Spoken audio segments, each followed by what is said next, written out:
Hello mga ka-store! Nandito na tayo sa ating 82nd Goshen Shop Store Raffle 50. 50 pesos lang, meron na kayong isang Atomy Sachet na coffee at isang Scalar Energy sticker worth 300. Ayun, bawing-bawi ang 50 pesos.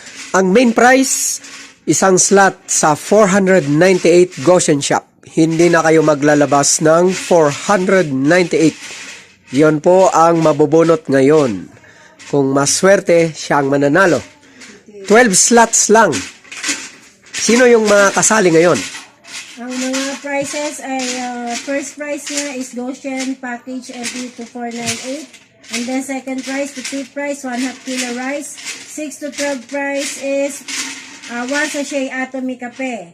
Ang mga maglalaban-laban, John Christian, Joshua,